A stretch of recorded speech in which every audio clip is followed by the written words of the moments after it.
Okay, hello and welcome to another God 1v1. Today I have for you Chulainn versus Bellona. Um, you know, quite a common matchup currently due to the meta, and I'll just take you through it. The format is going to be slightly different from last time. I think it's improved, but let me know if you think it's any better or worse. So, to start with, we have the ability breakdown of basically what can counter each other or what doesn't counter what. Like, you can get the idea when I read it. So obviously Bellona 2 is Bellona's main form of damage. Well, not main form of damage, but main ability damage. I think it's base 475 at max damage. Because this is your this is the slow.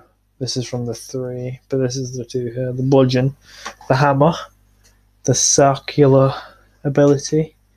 Um, yeah, it's her main form of damage, and the only way it can be interrupted is by Chulainn's unranged ult, because he doesn't have a stun or a knock up it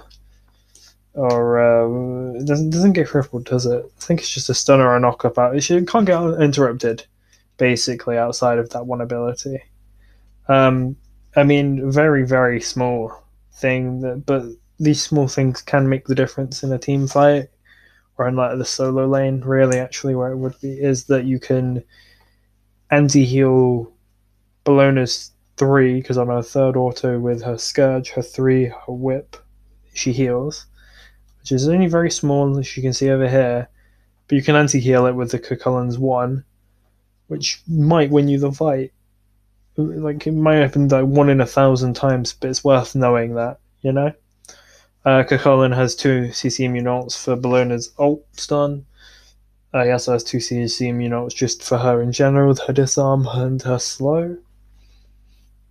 Scourge can be powerful if timed correctly against Chulainn, because Chulainn obviously he's mainly ability based, but he also has to do autos when he's run out of abilities, of course. So if you time it right, typically after he's enraged and he's used both of his enraged abilities, or 3 really, I should say, you want to disarm him, because then he can't auto you, and obviously you can smack him up a little bit. Obviously, he still has his vent anger at that point, but it's not going to be doing anywhere near as much as the like 100 the Chulainn auto will do. And Chulainn has a dash and a leap away from the slow, which is 35% at max. Small little thing, but Chulainn has the get away from that. Speaking of that slow, that's quite a damaging ability, and it's surprising how much it hurts. The build breakdown. So right now they favor Bellona because it's Shoguns, Berserkers, Mystical Mail, Talisman. Although with the recent patch, probably Talisman I would trade out for Bulwark of Hope, because I think that is going to be very strong this patch. Although Cullen is still very good with the build, it doesn't favor him, but it still suits him. You know. Animosity is strong on both, but really you're not going to buy Animosity on Chulainn. You would only buy that for the Benevolence meta. You'd buy Warriors Axe instead, so you get Sundering. But even if Animosity gets nerfed this patch as well, I'm pretty sure. Still think it's fine for Bellona, but Warriors still works perfectly fine on Bellona. And Toxic Blade really suits Bellona, whereas Chulainn favors Pestilence, and Toxic Blade with current build paths is a little bit more on the meta, just due to the penetration, attack speed, the flat pen it gives you, and the health as well for the animosity. Although I think Pestilence gives you health as well, and it's like 250, and that's 150. I do believe. Anyway, so in the laning phase, both are very good boxers, kind of what they're known for, dominating their lanes. But Bellona is suited to 1v1s. Whereas Chulainn, obviously, he can 1v1 very well, but he's kind of suited for that group team fight stage. He's got 2 circular ults, which always are more suited to that. I mean, Bellona's 2 is quite suited to the team fight phase. But other than that, like, I know one is. It's like all they're suited to the team fight phase, but Bellona just suits the one-on-one more, just because of how her abilities work and how she's a character work. She's very much like she wants a 1v1 you, even in late game. Yeah, she has very high damage in her kit that she can interrupt, which is the 2. The Scourge. Both have high kill potential. But I would say but Bellona has more of a kill potential in the laning phase due to a high impact 2 damage. Laning phase is probably like what, level 1 to 15, 16, depending on how you are. Sometimes it might be more. Sometimes it could be all the way up to 20. Sometimes it could be you could start rotating out level 14 if you're feeling a bit fancy. Obviously, I wouldn't say 14. I'd say 16 is probably the lowest you've rotate out. And then it's 20 is the latest, obviously. You can't go any later than 20. You probably want to rotate out around 17 or 18, I'd say. Start impacting team fights, going to Gold Furies and stuff like that. Whereas, yeah, but this is just the laning phase where it's like Bellona has more of that kill potential because she just has such high damage, and Chulainn's, strong, but he's not entirely suited for that 1v1. He definitely loves the team fight, like trying to 1v4 as Benji did at Worlds. That's what he really loves doing. But don't underestimate Chulainn. He can easily solo Bellona as well. So keep that in mind. Both of them have high kill potential. I'd just say Bellona just edges it a slight amount. And then the team fight phase, Chulainn can carry fights just by 1v3, 1v4ing, just creating all the space in the world for his team to do what they want, to kill the enemy solo laner and for their solo laner to not die, or for them to go on a target like a ADC or a mid. Whereas Bellona is much more suited to, I'm going to jump on the backline and try and kill one of the carries. If I kill both of them, amazing, but if I just kill one of them, I've done my job. That's kind of what she is. She's kind of like a jungle is, I just want to kill one of the carries and hope my solo laner kills the other one. Whereas it's like you want the jungler to kill the other one with Bellona. So it's like, it's good. And her ult does, I think it's 500 max damage. Yeah, this does so much damage. It also gives you a lot of other stuff. So her ult is really nice. But Chulainn at late game, I am sorry. I don't know why I'm yawning. I literally haven't yawned all day, and then I start recording yawning. Chulainn has a high kill potential due to his 2 ults. They're not 2 weak ults either. They're 2 strong ults, and he has 4 abilities, obviously, due to his. He has 5 technically. I'm not including Vent Anger in this. His 4 actively damaging abilities that just all deal high damage, and then his autos, especially in his rage form, will deal 100, and his mystical is gonna hurt very passively, and then. But Bellona at this point in the game is very much a 1 kill and I'm probably done character. If she gets more than that, perfect. If she gets less than that, then that's not ideal, but it's kind of expected, because if the teamfight doesn't end quickly, she's going to struggle, because she's not built tanky. She's not built a mystical breastplate combo like you would on an Odin to stay alive for a long time, and Odin has a shield. Don't know why I'm talking about Odin when this is a Chulainn video, but that was just an example.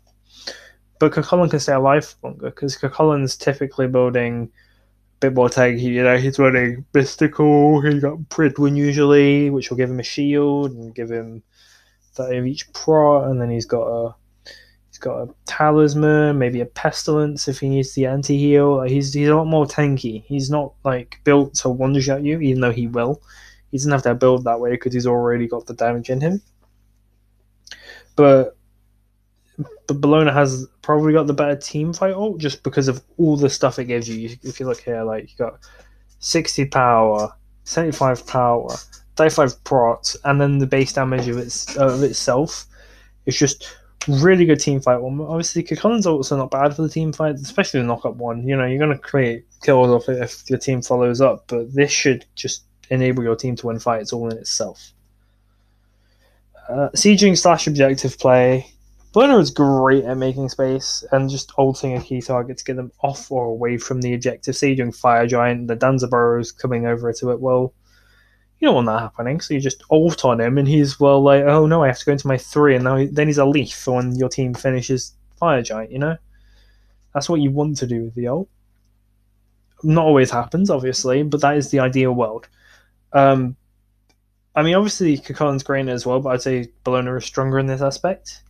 Disarm is a strong tool to steal things from hunters. So, say they're doing gold, they're trying to sell the gold, disarm them on the last auto and steal it for yourself. Or if you're in lane, disarm the enemy Chulainn and steal the lane scorpion from him.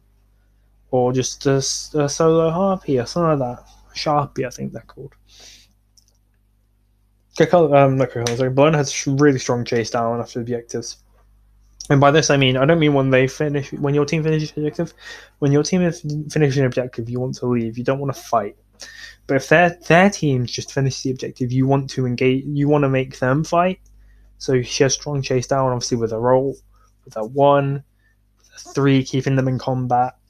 She has like strong chase down potential. So she can definitely, she can often get a kill after an enemy's done an objective, which somewhat help your team recover the loss. Chulainn obviously has this as well with his leap and his dash and his ult, unranged ult, and his root. Like, obviously, all of them will be great at chasing. I'd say he's probably slightly better at it than Bellona, but Bellona is also very strong.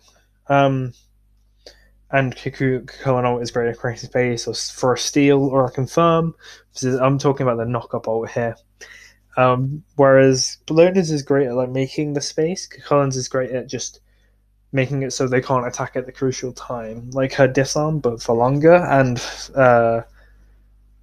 just a more wider area. Obviously, you don't want them in the fire pit, but if they get there, then that's what this is for. And in Phoenix Sieges, Chulainn will just hold a team for longer, like behind the Phoenix or in the Phoenix away from his team due to like his abilities or being not singular target. Like none of Bellona's are really singular target. Obviously, they don't all stop at one target. I mean, her 1 is designed for you to hit 3 people, but you only ever really hit 1 with it. Her 2 scales off more people, but you usually are only hitting 1 person with the end of it. And her 3 is a line which obviously if people line up, but it's really meant for 1 person, and her ult is really meant for 1 person. So it's kind of like she can keep like that 1 impactful player away. Say, I would say at this point, looking at the jungler, especially if it's like something like a Sakat or I don't know, I said Sakat, a Sakat or I don't know, an Osiris, looking at them and trying to keep them away from the backline so they can finish the objective. But Chulainn's going to be better at this. Just area denial, not aerial denial. Higher tankiness just due to his build path, and yeah, he's just going to be better for this stage of the game. And so, in conclusion, both gods are very good at diving. Both kind of excel at diving. That's what they're for. Bellona excels at single target prioritization, the ADC. She's not bad against her group, but she really excels in that 1v1 due to her disarm and her block stacks and her ult. And she can box them without ults as well due to those abilities. She can box like an ADC at full build and survive and win it. I didn't say on here how Chulainn said it, how Chulainn is, but Chulainn is really good at that group, keeping them away from people, 1v4ing, probably not getting a kill off the 1v4, but creating so much space that their team is able to do whatever they want, be it get kills, be it do an objective, be it run back to base. They can do it.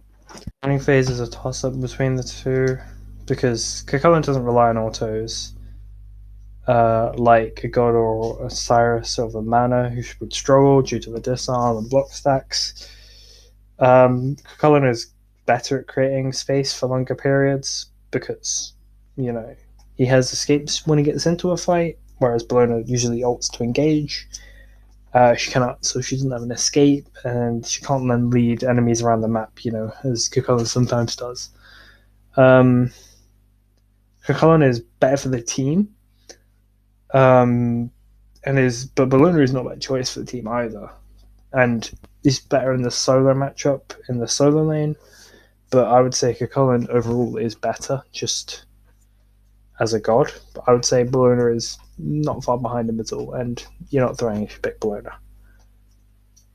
Anyway, this has been another God Guide. I hope you enjoyed, and I'll see you next time. Peace.